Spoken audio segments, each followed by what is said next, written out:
Hey guys, thanks for coming today. I'm super stoked to have Friday of Treefort here. It has already been a wild week. I'm a little tired today. Not too tired though. I had coffee.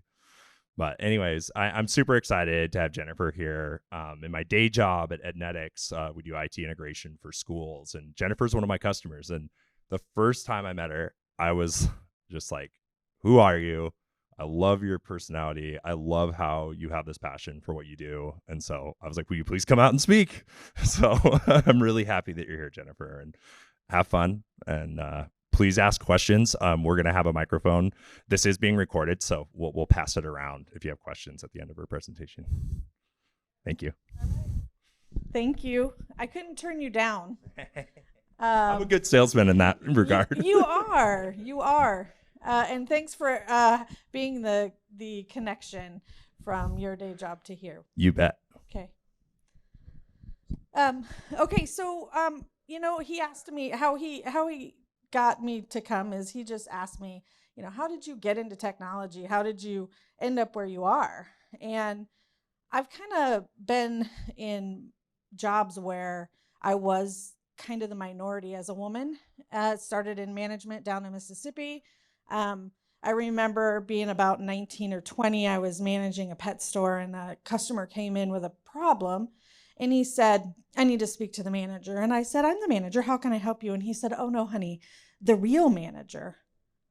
"Oh, well, let's see. I'm kind of busy, so you're going to have to, come back later." So, I could tell then that being a woman had some challenges in the South, especially. I really worked hard not to have a Southern accent because unfortunately it's synonymous with not so smart. And that is the silliest thing ever, because I had an amazing set of strong women in my life, all with super strong Southern accents. But I moved to Oregon, and I was about 22 when I moved here. And the one time I did use my Southern accent, it was when I got pulled over for an expired tag that was a Mississippi tag. And I said, "Oh, officer, I'm so sorry." And next thing you know, he let me go. He just thought my accent was so sweet. And I thought, it came in handy once in my life, so that's awesome. So then, I stayed in management for a while, and it was not quite the same here, but it still was. I had mostly managers that were men in the areas that I was at. And I decided I was done with retail. And I got into another great woman career, which was corrections in law enforcement. Yep. Another one where you're like, well, look at that. I am the only chick here. Okay, great. So I did that for 7.5 years. And had my ups and downs with dealing with guys and, their presumptions about women. And, I rocked my job and I enjoyed it. Things happened and the funding stopped. So the jail ended up laying off like 13 people, and I was one of them. So I walked around a job fair going, okay, so at this time, I'm mid-30s, and I'm like, what do I want to be when I grow up? What do I want to be when I grow up?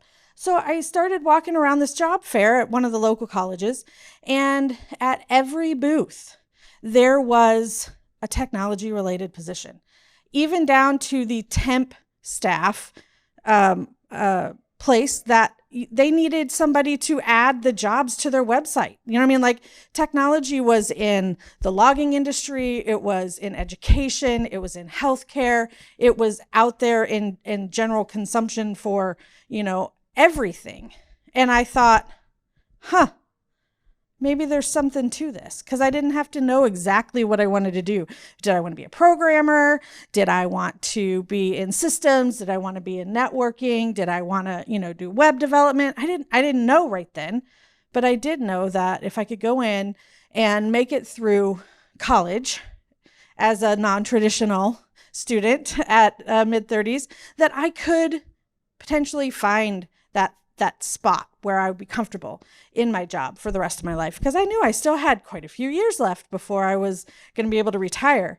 So I walked in and with a mission, and I walked out going, okay, yep, this is what I want to do. I actually had an interview at the correctional facility, actually in 911, E911, and they said, it's the job. You have the job if you want it. And I went in and I spoke with the supervisor, who was also a female, and I said, so I'm thinking about going back to school. And she said, go now, go to school now. This job will be here if you want it, but you have drive and you have a mission, so go take care of it. And I said, okay, I've never not had a job since I started working when I was 15 years old. Here I am 20 years later going, I'm not going to have a job. I had kids at home, I was like, what does this look like? And once I figured out I could go to school, write for scholarships, I had an amazing group of professors that were very supportive in college. I leaned on them. I realized that I could tell them I was up all night with my sick kid and I didn't get my homework done, but I'd have it done that next day. And they were like, oh, you're a grown up and you're going to handle this and we trust you with it. I went through, I could be honest with them. There were several times I ended up in the offices of my professors saying, oh God, this craziest thing, my kid woke up, or whatever, my car broke down or whatever. And they realized that I wasn't just giving them a line. And so after developing some really great relationships with my professors, I graduated. I got 1B in my whole career there. I graduated with my IT degree as well as my web development degree. I did them both at the same time. And JavaScript got me, and it's a horrible, horrible thing. And that's what gave me my B. But other than that, I made it through with all A's. I graduated with honors.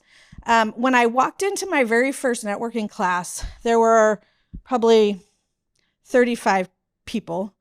I would say 25 of them were 24 and under, and 3 girls and me.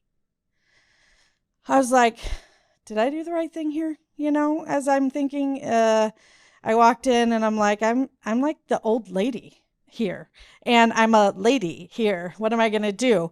So when I sat down amongst the young guys, I'm like, okay, here we go. Like, they smell, they don't take showers. I'm like, I'm going to have to bring Febreze. Like, this is just, I really signed up for this. This is what I wanted to do. So when I developed there, I had 5 guys that were the best, and they ranged from 19 to, I think the oldest one was probably 28 at the time. And they helped me. I was not the nerd that gamed growing up. Like, I played Atari and I played Nintendo. I had all those fun games, but I wasn't building computers. I wasn't, I didn't have a server farm in my bedroom. Like, I was out riding my banana seat bike and, playing make-believe with my friend, so I had other things to do. So by that time, as I'm in my mid 30s, like, they're talking about parts of a computer and I'm like, I don't know. What's that? Well, these guys were so amazing. I baked them cookies. They brought me their computers. And so they had old computers they'd bring in, and we walked through what each part was. They taught me how to build a computer. They told me, how this went together and what this was for and why this was important and why you needed that gooey, gray stuff. They showed me how it worked. And that was super important.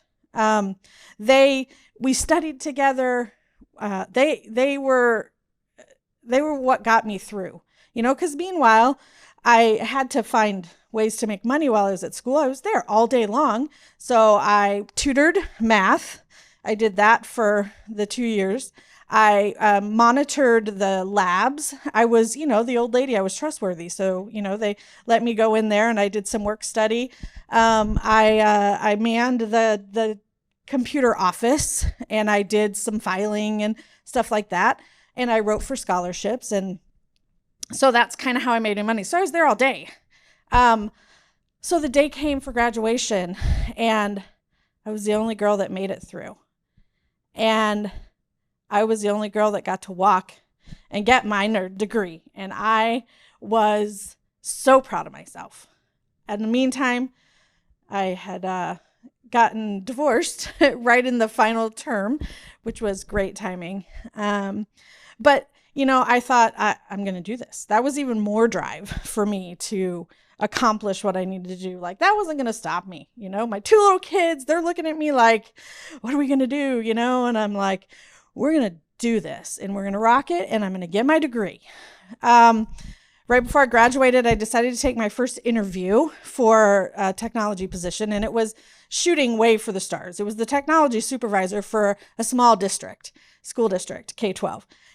But I needed to go in, and it had been a while since I had an interview to begin with, and I'd never done one in technology. So I walk in my, pants and my shirt, and they hand me this questions to fill out, the pre-interview questions. And I knew 3 of the answers of the 20. And I'm like, oh, this is going well. So I kind of just said, have no clue, have no clue, have no clue. I walk in and it's all men at the table. And I'm like, okay, all right, so let's see how this rolls. And I had them laughing, like they were nodding and laughing by the end of it. We were just talking back and forth. I'm applying all my motherhood skills. And I mean, that's everything. That's managing everything, right? That's multitasking. That's so many drama management. That's all kinds of things. So I had those skills, and I had my management skills, and I had my corrections and, law enforcement background part of it too. But I had 0 experience in technology. So I knew, I wasn't expecting to get the job. So they thanked me. It was a good interview. I walk out. I was the only interviewee that was a girl. So I get the call a week later saying, no, I'm sorry, we didn't choose you. And I said, okay, that's cool. Thank you. I appreciate the chance. And then I was like, then it's time for graduation. So it was June. I'm like, I'm on it. My phone kept ringing. It was unknown number. I don't have time for unknown numbers. I have life to do. So I didn't answer and I didn't answer and I didn't answer. And finally, probably the 8th call, I listened to the voicemail and it said, I'm looking for Jennifer Kessel. If this is not Jennifer Kessel, I apologize. Just give me a call and let me know. But I really need to find her. I'd like to speak with her. And I'm like, well, what's this? Like, okay, fine. So I call the number back and his name is Bob. And he said, Jennifer, you are the hardest person to get a hold of. And I said, I'm sorry, I'm just busy. I said, I have my graduation, my kids, my life. And he said, so I don't know if you remember me. I was on the interview panel at the interview that you did for the school district. And I said, oh, you're the guy on the left. And he said, yeah, that was me. He said, so I work at ESD and Lynn Benton Lincoln. LBL ESD is the place he worked. And he said, they didn't hire you. And so I told them they were silly for not hiring you. And he said, I want to hire you. He said, I loved your interview. He said, all that you lack in specific technology knowledge, you'll pick up super fast. The stuff that you can't learn in school, and that's what is needed when you're running a technology department. He said, I don't have a department for you to run because that's my job. I'm not hiring you for my job, but I want you to get your foot in the door and I want to give you a job. And he's like, all you need to do is come in and sign the paperwork. He's like, your interview already happened. He's like, there's nothing. He's like, I need you. If you want a job. I hadn't even graduated yet. I'm like, oh my gosh. He's like, you made such an impression on me. I called them, said, please give me your number so I could call you. I was like, wow. All right. So I go in and I accept the position and I walk in and I'm the only girl, of course. And it's all guys, and there hadn't ever been a girl in this department. And so I had some groundbreaking to do there as well. Turns out that I needed to be working at the Philomath School District, which I'm currently employed at still. And this is 8 years ago. I was working through them at this other school district. And so that's where I went. And that was my first and current position. in technology. I started off changing light bulbs and projector bulbs and hooking up printers and troubleshooting why, machines don't turn on. Crazy thing, they have to be plugged in. It's a new thing, I know.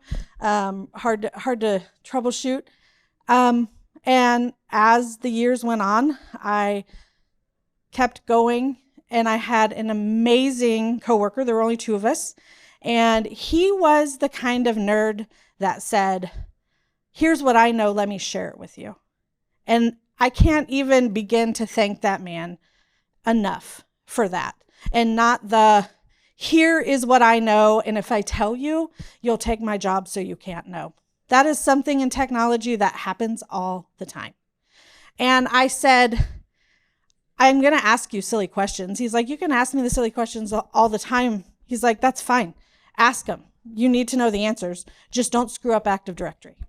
And I said, and that's the key system for all of the devices in the district. So he's like, as long as you're not messing that up and deleting things that you should delete, you're fine. Just ask me all the questions. So he taught me so much. I'm so glad he was supportive of my progression. He's like, one day you're going to run this. And I'm like, no, I'm not. Okay, so now, fast forward to today, I'm running it. I'm running the department. I am the systems administrator and the technology director. I have a cohort. My network systems guy, he and I both run the department, which is absolutely amazing. I have started a great 3D printing engineering design program at the middle school. I was certified and trained in 3D printing. And one of my teachers and mentors at the community college I went to, he is a great support, and he sent me for training. And so I was able to get 10 3D printers. So we've started that program at the middle school. And right now I'm working with the STEM Hub. There's a STEM Hub, Mid-Valley STEM Hub, and they work hard to get STEM and STEAM into K-12, actually K-20, I guess is or P-20, pre-K through advanced. So I'm working with them. We're going to start a program in the elementary school. We're looking at putting in maker spaces in the middle school, rolling maker spaces in the K-1 school, as well as in the elementary school. So I have a lot of passion when it comes to working with kids and STEM and with girls. I'm also working alongside the computer science teacher, who is a woman at the high school. And we are trying to get together things to get the girls in high school to come over and shadow. I'm supposed to have one next year. She said that there's a girl that's going to be, I think she'll be a junior next year. So she'll be able to take the class where she can come over one class period a day and hang with us. We've had guys. I take students from the community college, and they earn their credit for work experience at our district. And one of my favorite students, she went to work at HP after she got done with us. We were a great reference. We've had a couple of people go to some of the larger school districts around, as well as to the city of Corvallis. We've had a lot of great experience, because when I went through and did my work experience I went to a place that was horrible for it. They didn't show me anything. They just threw me in. They didn't talk to me. They didn't tell me anything about what job I was supposed to do. They basically just used the students as kind of slave labor. They didn't have to pay them very much. And so we were the help desk, but they didn't give us any training. I learned nothing. I went in and told the HR people when I left that this was the most horrific place to work. And I had worked at several places. So I vowed when I got out that I would provide a place for students to come and actually be able to learn about what it is that is going to happen out in the real world. Because books and all the stuff I learned in school is great. Like I can, reference some of those words I learned and techniques and systems and stuff.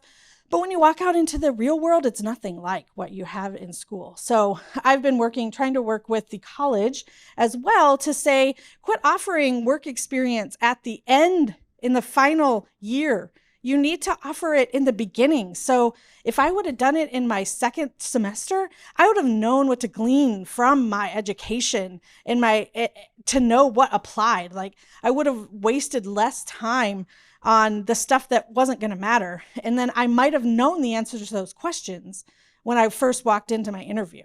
So I decided I wanted a place where we could teach people coming out of school into the real world.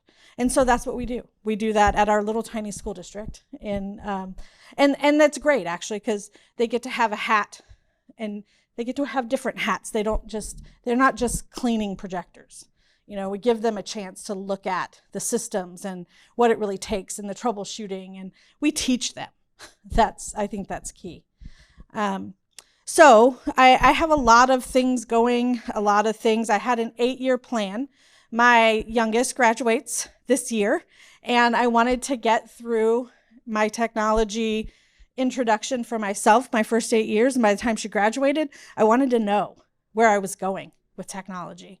And I'm there. I made it. This year, it became crystal clear what I needed to do and create pathways for women in technology to come speak about the fact that it's possible to do it. Like, I was all those things that a 22-year-old nerdy boy wasn't. I was the old lady that didn't have experience, that had never built a computer before, that, had kids at home, was going through a divorce, needed money. I mean, like, I did not have a mom. I wasn't at home going to school, and I walked out, and I found the great people to help me. I didn't do it alone by any means. I had support, and reaching out for it is so important, but it's possible. And I want to be somebody's support. I'm starting a scholarship for, I can't really do women in technology. That's, I guess, not a politically correct thing to say and do, but I am starting a scholarship at our local college. I have my mentor said he'll match what I put in, and I'm going to be talking to the STEM Hub, hopefully, and they can help match it. But I want to be able to provide some help for women, underrepresented people in the technology field. And without that, I got a $5,000 scholarship that was, it was crucial. It's $2,500 one semester, $2,500 the second semester. And that was how I was able to do what I did. So I really want to build my scholarship up to $5,000. So I'm trying to do those little steps that I can to help. I'm also starting my own business. I'm getting a CO2 laser. So excited about that. And I want to create a place for somebody to come and learn as well. I want to connect with my STEM Hub, not only on my professional level. I'm on the board there, and I'm part of an action team for STEM, but I also want to be on the other side, which is a business offering opportunities to people in the field and that want to get into the field to maybe come learn. Once I learn, I have to learn a little bit first before I can teach, or we can learn together, whatever, we're going to screw things up. So I want to do that as well. And that's kind of my direction. I want to work to do something better. I know I can't change the world, but I can change somebody's world. And that's my goal. And that's being Jennifer and letting the world adjust. I'm loud and I'm obnoxious sometimes, and I speak my mind, and it's okay. It's okay to do that. You don't have to sit back quietly and just accept everything. You can stand up and you can say, I know. And it took me a little while to make the guys at my very first job understand that I understood what I was talking about. I just needed some help, and that was okay. And once I got that acceptance, it was crazy. I didn't really realize how much I needed it until I got it. And when I stumped one of the smartest guys I know with a question, I was like, I'm going to put this on the calendar, because he didn't know either. So anyway, that is my life going right now. From the professional side and a bit of the personal side. And I just have a drive and I have a passion, and I'm ready to see what else I can do. So that's kind of what I'm here for. Sean asked me to come talk a little bit about what it is that I do, and if I can reach a person, if I can reach somebody who says, I don't look like everybody else here, or I don't have the same things that I think everybody else has here. I want to say you do, and you can. And there's going to be times where you're like, oh, I just don't know if I can do it. And then there's going to be days where you're like, God, I just did that. Yep, that's me. And stand up and say it. That was me. I did it. And it's okay. Okay, so I'd like to open it up for any questions. I appreciate that you guys are here. If there's anybody that has a question. Thank you for sharing your story. I appreciate that. Oh, well, I think everyone could hear me. Oh, okay. Well, thank you for sharing your story. I was interested in a couple things that you touched on. One was that you have a 3D printer for middle school kids. Mm-hmm. Can you expand on that more? What are they doing with that 3D printer? So we have, it's an engineering design class. And so they are working to learn how to work CAD programs. So they're working in Tinkercad, and it's basically, they're learning how to run the 3D printer. It's a Dremel 3D printer. It's super cool. And it's fairly easy. They didn't have to build one. Maybe that'd be the advanced classes. They have to build one of the $400 ones you can get off eBay. But because that's a challenge, I know I've done it. So they get to design. They first learn how to run the printer, and then they go in and find some pre-built designs and then send that to the printer, watch how it works. They learn about the fill. They learn about, the structure, how that all works. And then they go to another level where they get to design something and print it themselves. So they can wrangled middle school kids before, so their useful and our useful are not the same. But what we're really working with, which now with the STEM Hub, we had one of the guys from the STEM Hub come out and talk to the engineering design teacher. We decided that for next year, we're just getting back from COVID. This has been one of those years. But for next year, we would like to have the kids go talk to another teacher in the school and find out if there's something that they can print and design and print that would help. We're even thinking about going down to the elementary level, like little blocks and little, math thingies. So we want to give them a purpose. And that is where we would like to go with it, as well as build in with other STEM things. We have a variety of other things that we're incorporating, and hopefully for next year. And then they can adapt the 3D printing. We have microbits as well. We want them to be able to design something and make it motorized. They could do like a car, body or some sort of something, and then program their microbit and it be able to go around. So yes, we are headed in that direction. What is the CO2 laser? Oh, so the CO2 laser is it is a laser that can be used to engrave or cut or etch. And it's wood. It doesn't do metal because, we need a different kind of laser for metal, to cut metal. But have you seen just the little wooden cutouts? You can cut little shapes. It engraves into leather. It cuts acrylic. Acrylic is something that really gets my brain. It's a tube, and it's focused into like a little beam. And you program it, you put a file in there, and it an STL, and so it'll follow it along. Yeah, it's so cool. I mean, it's something. I do vinyl, and I do dye sublimation and that kind of stuff. This is just kind of another level of customizing things. My daughter is huge into horses, and my boyfriend and I were just talking about what projects we want to do with our stuff. And I think I want to try to build little toy stables and have so they can take their little horsies in there, and we'll do some custom stuff like that. But yeah, I mean it's super nerdy and super fun. I got a nice big one, so it'll go. It has a pass through.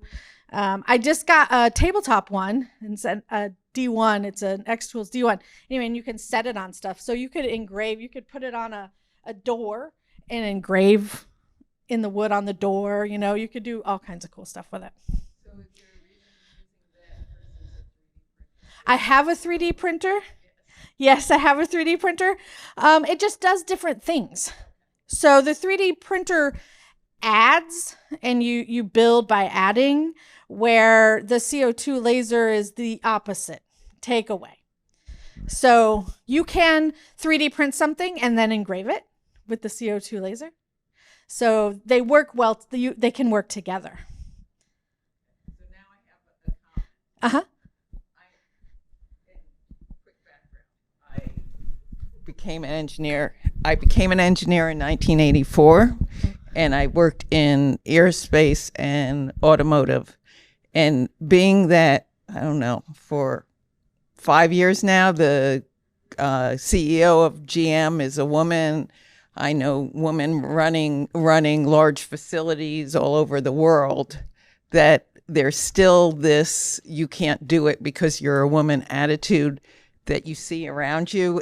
I find very upsetting, because of course I had to deal at it for multiple levels for many, many years, and many, many times when I walked into a new facility. So I would like the story to move on to the next level. Yes. And I definitely agree. And my next level is I'm opening my business. Mm-hmm. I'm going to work with the STEM Hub to provide an avenue for whoever would like to come and learn. My next level is going and talking to the high school students. I read an article which was really kind of interesting that they targeted at the middle school level. So we've noticed the interaction is great K through 5. Come 6, girls fall off. And I think a lot of that has to do with the fact that there's so few classes that are offered in STEM or STEAM, but they're opposite of something else that a girl would want to do. So they have to pick one or the other. If they've played flute and their parents have invested all this money in their, music and stuff, and music is at the same time as engineering design, like they can't do both. And so that seems to be where there's a divide. Mm-hmm. And so I'm trying to get it more mainstream, at least at my district. Mm-hmm. That it's not just about having to pick, you can do both. And so I don't like to focus on the fact that there's still a bunch of ignorant people out there that say girls can't do stuff. But I can't ignore it either, because we both still face it every day. Yes. But I'd like the conversation to move from wow, or I meet someone and they go, wow, you did what? And either they are high-minded enough to ask me details about it, or they're just so taken back they don't know what to do with it. Right. It shouldn't be like the rarity, right? Yes. We shouldn't be the specimen under the microscope. Like, how did you do that? Oh, she's a grandma, and she can't be a doctor. Also, I mean, doctors are 50% of the doctors around there. When is the mindset going to start changing that this is a true possibility? Should be part of your life. I agree. Yeah. And I think more people talking about, and where you've been, where you've like to go, where right. you're, I think that is how we change it. I think design engineering class in in the middle school level, so a kid can see that math and science applies to products that are fun and interesting. Yes. And that should light the fire of more women, young women also. It should be helpful. along with men. So I Right. think that's a great thing right there. I targeted the middle school because it seemed like that was the big gap, and that needed to be where there was some change. And actually, we had COVID, so it started in 19 that my class did, and then COVID happened. But one of the high school teachers that teaches the design engineering at the high school, he came to me a few weeks ago and he said, "Hey, I just got to tell you," he said, "one of your kids from back in 19 is now in my class, and he saved my bacon." He showed me how to use the Dremel, and he showed the class how to use the software because they were just starting it at the high school level, this particular program, and they had different 3D printers, and I gave him a few of the Dremels that we had. And so he had to learn to use them. And he's like, there are a few kids in this class that if it wasn't for them, we would have been lost. There would have been a larger learning curve. He said, so, that pathway you were talking about back in 19 that you wanted to create, I think we did. And he's like, it was amazing. So that gave me some hope that maybe some of those girls, and in the engineering design class, I was actually co-teaching, because I don't have a teaching license. I was in with the science teacher that teaches the class now that I'm doing what I'm doing. And there were probably 2/3, a third guys to girls. But I was super impressed to see that many girls, especially starting out with. And we just want to keep encouraging that. I would love to see it more 50-50. So we're trying to expand on that. Yes, sir. To piggyback on her comment, when upper echelons set up a women in STEM program, corporations, for example, how do they do it right and how don't they do it right?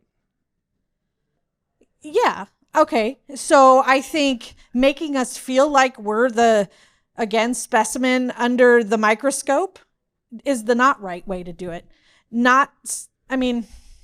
It's hard to try to make somebody not feel special and feel special at the same time, right? Because we don't want to be the weird one. We don't want to be the anomaly. We want to be just like everybody else. We want to be included just like everybody else. So unfortunately, there's that line that where is it we're making too big a deal out of this because you're a chick, and we know chicks aren't here, so we need to do something special to get them there, right? And there's the one of the boys syndrome too, at the opposite. Yes. And the good old boys, yes, had that, feel that, understand that. But I think the more girls that can get into it and just be, and you don't have to be, like, don't treat me any different, If I did it wrong, tell me I did it wrong. Don't feel like, you're going to hurt my feelings. It's not about that, I'm going to screw stuff up just like you do. So unfortunately, there isn't a perfect recipe for how a corporation can do it right. I think just starting earlier with the kids, and the fact that you aren't the one female applicant, then you're one of 5 of the 10 female applicants. We'll have it more. I think that's where we have to start, is lower in the grades and lower in K-12 to get the interest there. And then you're not the rarity in the room. Yeah, definitely. So yeah, it's good questions. And it's really, the more we talk about it, the better it is, I think. But we're smart. Chicks are smart too. Yeah. Any other questions, comments? I don't even know where we're at. Oh, 11:40. Not bad. I can talk forever. Thank you. Thank you very much. I appreciate it. There's going to be the panel. We're doing that at 4, I think. There's going to be the Women in STEM panel, I think, in here. And there's going to be, there's more talks. I want to see more and more of this, and more chicks being able to say, you know what, come see me, and I want to be able to be somebody's help. And that's great. I'm sure that you've helped people you don't even know about just by being in your job and just by being successful and having somebody else be able to watch. And that's all that it is too, you know. There was a point in my career where the men that worked for me, there was a point in my career that the men that worked for me said to me at a team meeting, they were all engineers, we sometimes forget you're a woman. And I took that as a compliment. And I think, oh my gosh, where in the world was my mind? Because I took it as a compliment because they saw me as an engineer, but there's so many other ways they could have said that. But because the mindset is that women can't do this, they said it in that realm where it's these guys who are around my age, if they were educated differently, they wouldn't have said it like that. And I'd like to see, I can't wait for the next chapter. I don't know how to get there.